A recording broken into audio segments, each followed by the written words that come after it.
The year 2000 celebrates the 75th anniversary of an institution whose 17,000 graduates have strengthened the fabric of the Rochester community and communities beyond.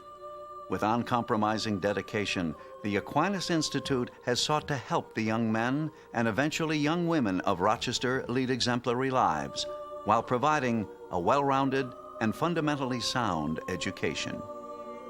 Beginning with the formation of Cathedral High School in 1902, which later was renamed Rochester Catholic in 1914, and eventually the Aquinas Institute of Rochester in 1923, the Catholic Diocese of Rochester laid the foundation for academic excellence that has lasted nearly a century. The success of this first Catholic high school led to the county-wide fundraising drive for the building of Aquinas Institute's permanent location on Dewey Avenue. Opening in September of 1925, Aquinas operated under the administrative authority of the Rochester Diocese for 12 years, before handing over the reins to the Congregation of St. Basil in 1937. Bringing a proven track record of teaching excellence in high schools and colleges throughout Canada, the Basilians began to instill the goodness, discipline, and knowledge that was the order's credo. Well, the Basilian fathers were simply great. They were great guys. They were great teachers. One of the reflections I have of the Basilian fathers is you didn't dare disrespect any priest or nun in this school. It never even came to your mind. They maintained a sense of order in the classroom that was phenomenal. And academically, they were great teachers. They instilled in us morals and values, lifestyles, and particularly respect for others. I think that came across loudly and clearly. When I came to Aquinas, I had an idea that I would like to be a priest. I saw a community of priests here who were filled with charity, filled with dedication to young people, and I said, that's for me. I wanted to be a teacher also. I liked what I saw here, and it was kind of my dream, and I followed my dream. It was here, and that was the seed of my vocation I found right here at Aquinas. While developing values in a young person, Aquinas maintained the devotion to provide the very best college preparatory education possible, so the Aquinas graduate could excel in advanced education. Well, the academic preparation at Aquinas really was geared towards college. I had a course load of 6 or 7 classes a day, every day. And by the time you got to college, you dropped down to 2 or 3 classes a day, and it was like, wow, I can do this, I can handle this. And they really got you ready for college, and I was prepared in every way. Well, it's been over 60 years since I attended Aquinas. But when I did, I felt it was the best academic school that I could possibly attend. And when I graduated, I felt that I could go to any college in the country that I desired to go to. By the early 1940s, Aquinas had established itself as the premier educator of Catholic boys in the Monroe County area. Aquinas had also become a pillar of community involvement by providing such organizations as the Christian Culture Series and the Aquinas Men's Club. And in 1946, Aquinas took a step that would permanently place the school in the sports lore of Rochester. Taking control of what had been a very successful football program led by Coach Johnny Sullivan, newly hired head coach and former Notre Dame football star Harry Wright elevated the program to national prominence. And from 1946 through the 1950s, Rochester sports was Aquinas football. The analogy I can make, honestly speaking, it was the Super Bowl of Monroe County. People gave it as much attention as today's Super Bowl in this community. It was a great event. It was an exciting event. Every game looked at national leadership with respect to this team and the teams we had in those years. We saw some of the greatest football that this community will ever see, and it was like watching an NFL Super Bowl game. That was the kind of excitement it generated in this community, not only for Aquinas students and their families, but for the entire community as well. The Aquinas Institute today is Rochester's leading parochial school, offering superior courses to young men, and will soon mark its 20th year of enrollment to young women in the Monroe County area. Well, I had started my freshman year at St. Agnes, which was an all-girls school that closed.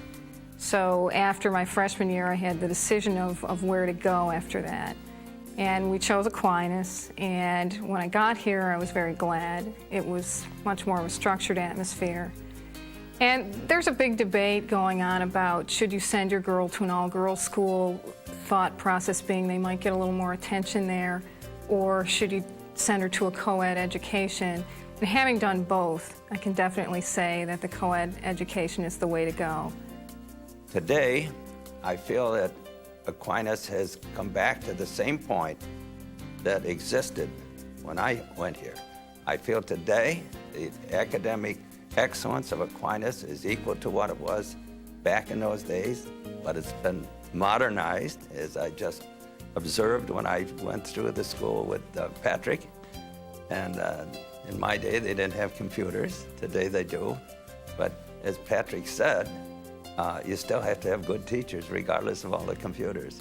So we have modernized Aquinas, a new gym, a new science classrooms have brought Aquinas up to a level that is equal to any time in the history of the school, in my judgment. I'm proud to be an alumnus of Aquinas.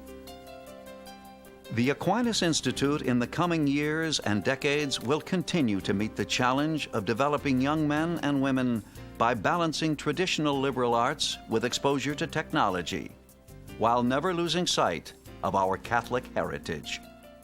I'd like to see them maintain the path they're on, certainly a strong liberal arts education, and preparation of our students with regard to technological knowledge. They're going to need it in the future, and that's very, very important these days. The computers and the internet here at Aquinas really helped me look up information on all sorts of things that I may have trouble with. I personally don't have the use of a computer at home, so computers here at Aquinas really give me an opportunity to look up the information which I need for my homework assignments, tests, or quizzes. As our world changes from a production-based society to a technology and communications-based society, we need to prepare our students to go out and be competitive in the world. And Aquinas needs to be able to keep up by keeping up with technology and keeping pace with the changing world. The great thing about Aquinas is that it continues all the basic values and the foundation that parents begin at home. The most important aspect of any young person's development is what they learn at home from their parents. And my mother and father, I credit with what I learned early on in my life. And the beauty of Aquinas is that it continues those values. It builds discipline, it builds character, and provides all those intangibles that continues what the parents have started at home. Sarah Norris, class of 2001, and her grandfathers, Nick Norris, class of 43, and Bob Chambers, class of 44. Sarah has matured quite a bit from what I could see in her now. And she has focused in on her studies quite a bit more and on sports also, and has really moved along in that area and done quite well. I think she has become quite a complete young lady at this point in time. Oh, Sarah has matured an awful lot since she started Aquinas, and very pretty, as you can notice, and she has come a long way. There are a lot of people who ask themselves the state of the Catholic faith in our schools today. And my experience here at Advent when I came to hear confessions was very, very positive. The students here were very sensitive to moral issues. They were open to them. We had good dialogue within the confessional. And certainly there can be no doubt that Aquinas is carrying on the Catholic tradition. St. Thomas Aquinas wrote, "Of all the pursuits open to men, the search for wisdom is more perfect, more sublime, more profitable, and more full of joy." Built and sustained on these principles, the Aquinas Institute has served the Rochester area, teaching the goodness, discipline, and knowledge brought by the Basilian Fathers. It will always be the goal of the teachers, staff, and alumni of the Aquinas Institute to provide the very best education has to offer. It's much easier to climb up. It's more difficult to stay on top. So now with Aquinas at the top, they're going to have to work very hard to make sure they stay there, and that's going to be a challenge. But if they continue to do the same type of work that they are currently doing, there's no reason why they can't stay on top and even get better.